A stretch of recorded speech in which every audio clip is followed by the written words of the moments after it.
Exercise 9.1 का question number 11 देखते हैं क्या है। देखिए क्लास 10 का एक्सरसाइज 9.1 है, क्वेश्चन नंबर 11 बोल रहा है एक नहर के एक तट पर एक टीवी टावर ऊर्ध्वाधर खड़ा है। एक नहर है, उसके तट का मतलब होता है उसके किनारा। एक नहर नदी बहती है, ये साइड दोनों साइड बांध होता है, बांध को बोलते हैं किनारा। ठीक है, किनारा किनारा टीवी टावर उधर खड़ा है, टीवी टावर नहर के तट पर किनारे पर खड़ा है। टावर के ठीक सामने दूसरे तट से एक अन्य बिंदु से टावर के शिखर का उन्नयन को 60 डिग्री है। चलिए मान लीजिए ये एक नदी है, ये एक आपका नदी चल रही है। ठीक है, यहाँ पे एक बांध है, यहाँ पे बांध है, ये बीच में नदी बह रही है। तो इस तट पे एक टीवी टावर सीधा ऊर्ध्वाधर खड़ा है। यहाँ पे एक टीवी टावर सीधा ऊर्ध्वाधर खड़ा है। यहाँ पे मान लीजिए ये आपका टावर है, सीधा यहाँ पे खड़ा है। एक दूसरे तट से, नदी के दूसरा तट से, यहाँ से मान लीजिए कोई चीज दूसरे तट से शिखर का क्या बोल रहा है, दूसरे तट के एक अन्य बिंदु से टावर के शिखर का उन्नयन को 60। दूसरा तट यहाँ पे है, यहाँ से देखने पर टावर का जो शिखर है वो कितना है, 60 डिग्री।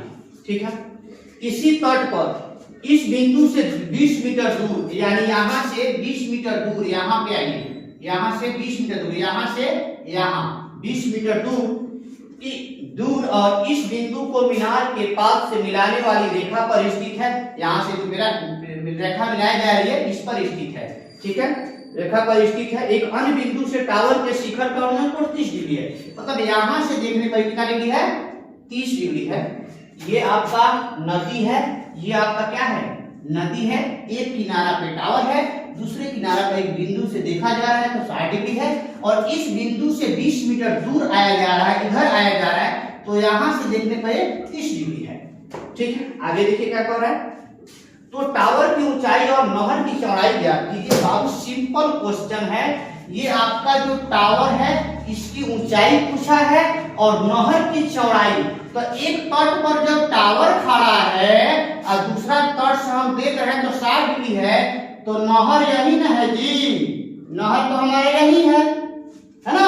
एक नदी है, एक तट पर टावर है, एक तट पर मान लीजिए हम खड़े हैं, देख रहे हैं उसके शिखर को, तो कितना कोण बन रहा है, 60 डिग्री। तो एक तट पर यहाँ नहर है, दूसरे तट पर हम खड़े हैं, तो यही तो बीच में नदी है। ठीक, तो इस नदी की आपको नदी की चौड़ाई निकालनी है और ये टावर कितना ऊंचा है ये निकालनी है। सिंपल क्वेश्चन है, इसका फिगर भी आपको बुक में दिया है, समझ लीजिएगा, देख लीजिएगा। ठीक है, यहाँ भी समझ लीजिए, समझा दिया है फिगर बनाने का, क्योंकि हाइट एंड डिस्टेंस जो क्षेत्र है इसमें आपका फिगर बहुत मायने रखता है। अगर आपको फिगर समझ में आ रहा है तभी आप क्वेश्चन को सोल्व कर सकते हैं, इसमें फिगर ही मायने रखता है। अगर आप फिगर बना लेते हैं तो 50% आपका क्वेश्चन सोल्व। आइए इसमें देखिए दो त्रिभुजें बन रही है। एक ये त्रिभुज बन रही है छोटा वाला, देखिए इस त्रिभुज का नाम आप क्या दे सकते हैं, तो बोल सकते हैं सर ए बी और सी है। आइए त्रिभुज ए बी सी है। ठीक है, अब हमको तो कर्ण से कोई मतलब ही नहीं है, हमको आधार से मतलब है, लंब से मतलब है। तो tan थीटा 60 डिग्री, tan 60, लंब कितना है ए बी, आधार कितना है बी सी। अब आप बताओ tan 60 का मान कितना होता है, बोलेगा √3, √3 = AB बटा BC। अब बताइए बाबू कि इसका क्रॉस गुना करें तो AB गुना 1 क्या होगा, AB, और √3 गुना क्या होगा, √3 BC। निकल गया। अब हम दूसरी त्रिभुज की बात करेंगे, जिस त्रिभुज का नाम क्या है, बड़ा वाला त्रिभुज। इस त्रिभुज टोटल बड़ा त्रिभुज ABD, ABD त्रिभुज ABD में, इसमें tan का मान कितना है, 30 डिग्री, tan थीटा 30 डिग्री। इसका लंब क्या है, AB, इसका आधार क्या है बाबू, B से लेकर D तक BD। tan कितना कितना है, 1/√3 AB BD। इसको क्रॉस गुना करें तो BD में 1 से गुना करेंगे क्या आएगा, BD, और √3 में AB से क्या होगा, √3 AB। अब बताओ बाबू आप इस BD को हम क्या लिखते हैं, यहां से यहां तक BD को लिखते हैं DC plus BC, DC plus BC = √3 AB। कोई दिक्कत, ये जो BD था यहां से लेकर के यहां तक, तो इसको इतना और प्लस इतना लिख सकते हैं, आराम से लिख सकते हैं। दोनों को जोड़ेंगे प्रोडक्टिविटी आ जाएगा। अब आप थोड़ा ध्यान से देखिएगा, डीसी डीसी आपको दिया है, कितना दिया बाबू? 20 20 बीसी तो आपको निकालना ही है, √3। एबी का वैल्यू आप निकाले हैं, ध्यान से देखिए, एबी का वैल्यू यहाँ पे निकाला गया है। एबी का वैल्यू कितना है? √3 बीसी। तो एबी को हटा करके इसका वैल्यू यहाँ पुट कर दें, कोई दिक्कत नहीं होगा। तो एबी को हटा दिए, इसका जो वैल्यू है यहाँ पर देखिए कितना आया है? √3 बीसी।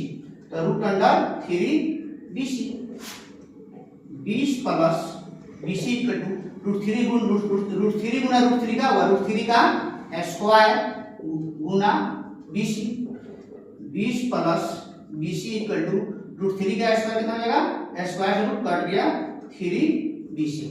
अब 20 इक्वल टू 3 बीसी, ये बीसी प्लस में इधर क्या हो जाएगा? माइनस में। अब जरा ध्यान से देखिए बाबू, तो 20 बराबर 3 बीसी, ऐसे समझिएगा, 3 वो बीसी था, एक वो बीसी घट गया, कई वो बीसी बचा? 2 वो बीसी बचा, 2 बीसी। अब 20 ये 2 गुना में आ जाएगा भाग में, इक्वल टू बीसी। इससे कटे कितना बार में? 10 बार में, यानी बीसी का मान कितना है? 10 मीटर। यानी यही ना बीसी आपका नदी की चौड़ाई है। तो लेकिन नदी की नहर है, क्या लिखा है?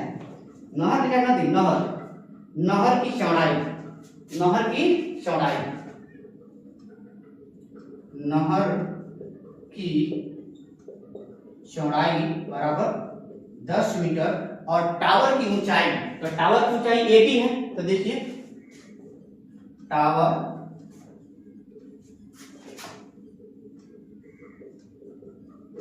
की ऊंचाई, तो टावर की ऊंचाई क्या है? 80। तो AB का वैल्यू यहाँ देखिए कितना आया है? √3 BC। तो √3, अब BC का मान कितना है? 10। तो 10 √3 मीटर। समझ में आया? इस क्वेश्चन को बाबू हम इस तरीके से हम आराम से बना सकते हैं, समझ सकते हैं। ध्यान से देखिएगा, ये क्वेश्चन